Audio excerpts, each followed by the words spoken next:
नमस्ते बच्चों। कक्षा 7वीं के विज्ञान विषय के कालांश में आप सभी का हार्दिक स्वागत है। बच्चों, आज हम पाठ 9 ऊष्मा इस पाठ के स्वाध्याय के प्रश्नों का अध्ययन करेंगे। आइए शुरुआत करते हैं। पाठ 9 ऊष्मा। प्रश्न क्रमांक 1, रिक्त स्थानों में योग्य शब्द लिखिए। बच्चों, यहाँ पे जो उत्तर है कोष्टक में दिया गया है, इसी कोष्टक में से हमें उत्तर को चुनकर लिखना है। विकिरण है, सफेद है, संचलन है, नीला है, संवहन है, सुचालकता है, सुचालक है, काला है, परावर्तन है। बच्चों, किताब में सुचालकता की जगह कुचालकता दिया गया है, उस कुचालकता को चेंज करके आपको सुचालकता लिखना है। प्रश्न क्रमांक 1, सबसे अधिक ऊष्मा डैश रंग की वस्तु द्वारा अवशोषित की जाती है।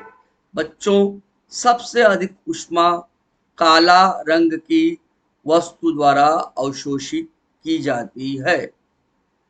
दूसरा देखिए क्या है, ऊष्मा के डैश के लिए माध्यम की आवश्यकता होती है।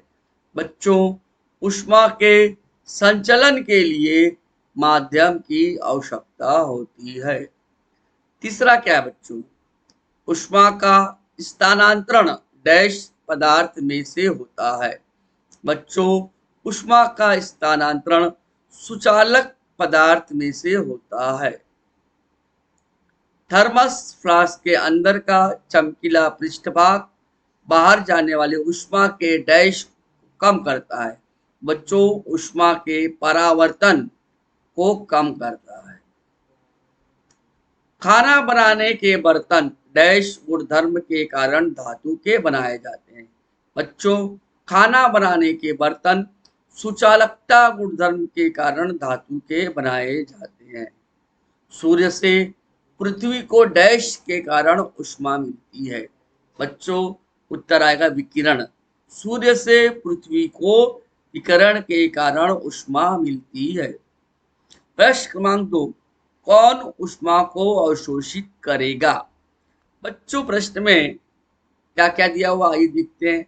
स्टील का चम्मच, लकड़ी का चकला, कांच का बर्तन, तवा, कांच, लकड़ी की चम्मच, प्लास्टिक की प्लेट, मिट्टी, मोम, पानी। बच्चों, दिया गया प्रत्येक पदार्थ में कुछ न कुछ मात्रा में ऊष्मा को अवशोषण होता है। धातु जैसे कि स्टील का चम्मच, तवा अधिक मात्रा में ऊष्मा का अवशोषण करेंगे। अन्य पदार्थ कम मात्रा में ऊष्मा का अवशोषण करेंगे। लकड़ी का चकला, लकड़ी की चम्मच, यह उससे कम मात्रा में ऊष्मा का अवशोषण करेंगे। प्लास्टिक की प्लेट बहुत ही कम मात्रा में ऊष्मा का अवशोषण करेंगे। ऊष्मा द्वारा मोम तो पूरा ही पिघल जाएगी। बच्चों, नीचे दिए गए प्रश्नों के उत्तर लिखिए। प्रश्न क्या है, बुखार आने पर कपाल पर ठंडे पानी की पट्टी रखने से बुखार क्यों कम होता है। बच्चों, उत्तर देखिए। ऊष्मा का स्थानांतरण अधिक तापमान से कम तापमान की ओर होता है। बुखारग्रस्त व्यक्ति के शरीर का तापमान अधिक और ठंडे पानी की पट्टी का तापमान कम होने के कारण बुखार कम हो जाता है। प्रश्न क्रमांक 2, राजस्थान में घरों को सफेद रंग क्यों दिया जाता है। बच्चों, राजस्थान में वायुमंडलीय तापमान बहुत अधिक होता है, वहां गर्म हवा बहती है। सफेद रंग वाले पृष्ठ ऊष्मा का अत्यधिक परावर्तन करते हैं, जिससे गर्मी का प्रभाव कुछ कम हो जाता है। इसलिए राजस्थान में घरों को सफेद रंग लगाया जाता है। अगला प्रश्न क्या है बच्चों, ऊष्मा के संचरण या स्थानांतरण के प्रकार लिखिए। बच्चों 3 प्रकार: संचलन, संवहन और विकिरण। अगला प्रश्न क्या बच्चों? समुद्री पवन और स्थलीय पवन ऊष्मा संचरण के किस प्रकार पर आधारित है? मतलब समुद्री पवन कैसे होता है और स्थलीय पवन कैसे बहता है, इसको स्पष्ट करना है। बच्चों, दिन के समय सूर्य से प्राप्त ऊष्मा के कारण पृथ्वी का तापमान बढ़ जाता है, जिससे हवा गर्म होकर ऊपर की ओर बहती है और उसकी अपेक्षा समुद्र का तापमान कम होता है। समुद्र तल की हवा का घनत्व अधिक होता है और यह हवा पृथ्वी की ओर बहती है। इसे समुद्री पवन कहते हैं। यह पवन ऊष्मा के संवहन पर निर्भर है। इसके विपरीत रात में जमीन ठंडी होने के कारण हवा का घनत्व बढ़ जाता है। उसकी तुलना समुद्र तल की हवा कुछ गर्म होने के कारण उसका घनत्व कम होता है। अतः रात के समय जमीन से समुद्र की ओर हवा बहती है, उसे ही हम स्थलीय पवन कहते हैं। प्रश्न क्रमांक 3 क्या है बच्चों? अंटार्कटिका महाद्वीप के पेंगुइन पक्षी का रंग काला क्यों होता है? बच्चों, यह पेंगुइन पक्षियों द्वारा किया गया अनुकूलन है। यह पक्षी शीत प्रदेश में होते हैं। काला रंग ऊपरी भाग अत्यधिक परिमाण में ऊष्मा को अवशोषित करता है, जिसके कारण इनको ठंड कम लगती है। ज्यादा ऊष्मा अवशोषित करेंगे, ठंडक कम लगेगी, इसलिए इनका रंग काला होता है।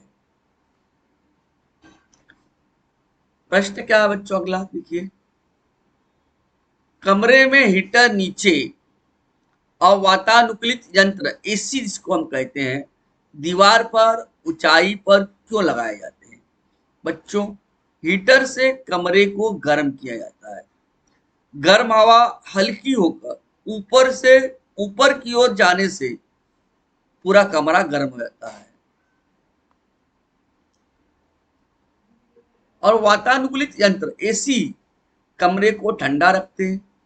ठंडी हवा का प्रवाह ऊपर से नीचे होता है, इसलिए हीटर को नीचे और एसी को दीवार पर ऊपर लगाया जाता है। अगला प्रश्न क्या है बच्चों?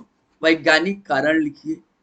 साधारण कांच से बनी बोतल में उबलता पानी डालने पर वह तड़क जाती है, जबकि बोरोसिल कांच से बनी बोतल में उबलता पानी डालने पर वह तड़कती नहीं है।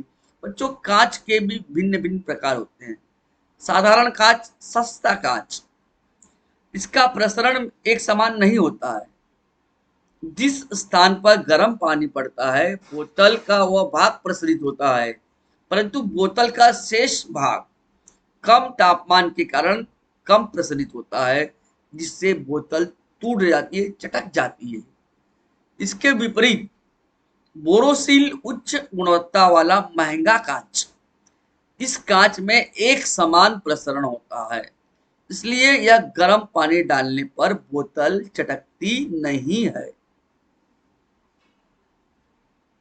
बच्चों, प्रश्न क्रमांक अगला, गर्मियों में लटके हुए दिखाई देने वाले टेलीफोन के तार सर्दियों में समांतर दिखाई देते क्यों?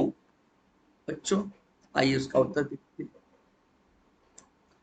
ग्रीष्म काल में वायुमंडलीय तापमान अधिक होने के कारण टेलीफोन के तारों में प्रसरण होता है ग्रीष्म काल में, और ये नीचे की ओर लटक जाते हैं। उल्टा शीतकाल में वायुमंडलीय तापमान पर्याप्त कम होने के कारण ये तार संकुचित नहीं होते। ये तार संकुचित हो जाते हैं, मतलब ये लटकते नहीं है, प्रसरण नहीं होता है, संकुचन होता है। इस समय वे समांतर हो जाते हैं। अगला प्रश्न क्या बच्चों? शीत ऋतु में घास पर ओस की बूंदें इकट्ठा होती है। बच्चों, हवा में जलवाष्प पाया जाता है। तापमान कम होने पर हवा की वाष्प धारक क्षमता कम हो जाती है। शीतकाल में रात के समय तापमान में पर्याप्त कमी होती है, जिससे हवा की वाष्पधारक क्षमता अत्यंत कम हो जाती है।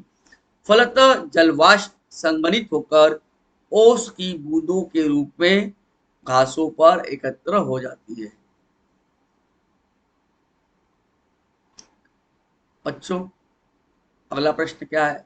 सर्दियों की रात में लकड़ी के डंडे के मुकाबले लोहे का खंभा अधिक ठंडा क्यों लगता है? बच्चों, लोहा ऊष्मा का सुचालक है और लकड़ी ऊष्मा की कुचालक। शीतकाल में रात के समय वायुमंडलीय तापमान हमारे शरीर के तापमान से कम होता है। इस समय लोहे के खंभे पर हाथ लगाने से ऊष्मा का आसानी से संचरण होने लगता है और ऊष्मा खोने के कारण खंभा ठंडा लगता है, परंतु कुचालक होने के कारण लकड़ी के डंडे के साथ ऊष्मा का संचरण मंद होने के कारण डंडा खंबे की भांति ठंडा नहीं लगता। बच्चों, इस प्रकार आज के पाठ का समापन हुआ है। अगले कालांश में हम नए पाठ के स्वाध्याय के प्रश्नोत्तरों के साथ आपको मिलेंगे।